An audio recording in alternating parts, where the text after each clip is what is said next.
Gumawa tayo ng coffee gamit na itong Milo. Inagay ko na yung mga iba dito.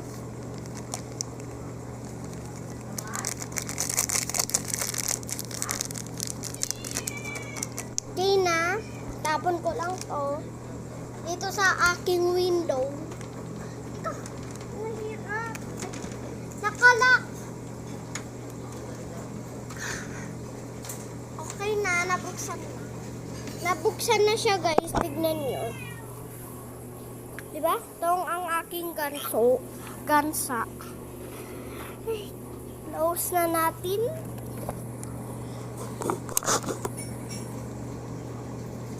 Okay. Lagyan natin ng water.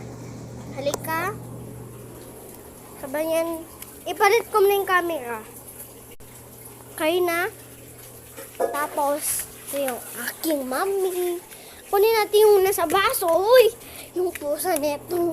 Lapit ko na maapakan. Ito yung baso. Put into the big water. Ito yung mas mainit na water. So, hindi lang natin nahahawakin. Kasi ito yung mas mainit.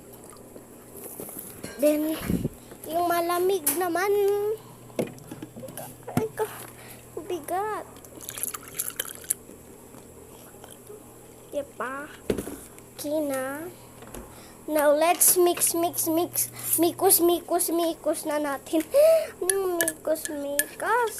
Lagay na natin sa study desk natin. Ako. Kapag katapos na ito, mag-inom na tayo. Ay, naku. Kasi nakabili na kami ng school supplies kanina pa sa Fitmart. Mix. After 10 minutes na, inumin na natin.